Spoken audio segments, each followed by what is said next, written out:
कृष्णा जगत गुरु शिल प्रभुपाद महाराज की जय। आज का दिन अतिशय सुंदर है क्योंकि भक्ति सिद्धांत सरस्वती ठाकुर इनका तिरोभाव दिन है। और दूसरी बात, भक्ति विनोद ठाकुर जी इनके सुपुत्र है भक्ति सिद्धांत सरस्वती ठाकुर। लेकिन भक्ति विनोद जी ठाकुर जो थे ये गवर्नमेंट के एक जस्टिस थे, मतलब वकील जज थे।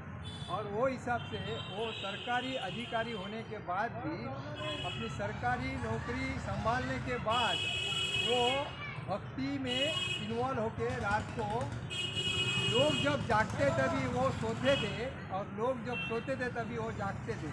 और ऐसा करके उन्होंने बहुत 100 से ज़्यादा बुक्स लिखे। उसके बाद अपने उनको 10 बच्चे थे, उसमें लास्ट का जो बच्चा था वो भक्ति सिद्धांत सरस्वती ठाकुर। और उन्होंने ये जगन्नाथ जी से प्रार्थना किया था, एक वर मांगा था कि मुझे एक ऐसा सुपुत्र चाहिए जो आपकी भक्ति करे। और वही भक्ति करने के लिए भक्ति सिद्धांत सरस्वती ठाकुर इस दादा तीर्थ पर आए। और उसके बाद कहने की बात यह है कि भक्ति सिद्धांत सरस्वती ठाकुर जी ने गौड़िया मठ की स्थापना की, उन्होंने भक्ति का प्रचार अच्छा किया और भक्त बनाए, सब कुछ अच्छा किया।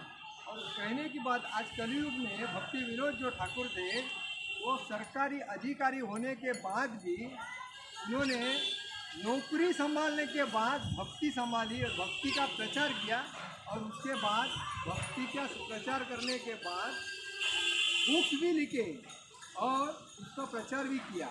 और इसीलिए आज भगवान कृष्ण की जो भक्ति है उसका जो प्रचार है, चैतन्य महाप्रभु ने 550 साल पहले किया था, उसकी जो प्रचार करने की जो वृत्ति थी वो अतिशय सुपीक थी।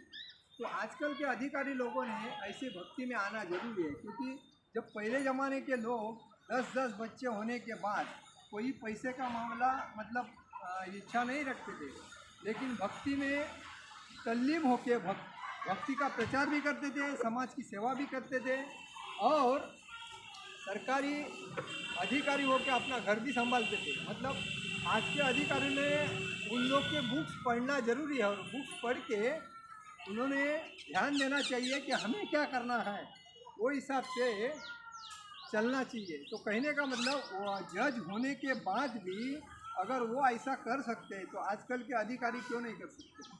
तो ये बात लेने जैसी है। हरे कृष्णा कृष्णा कृष्णा हरे हरे, हरे राम राम राम हरे हरे।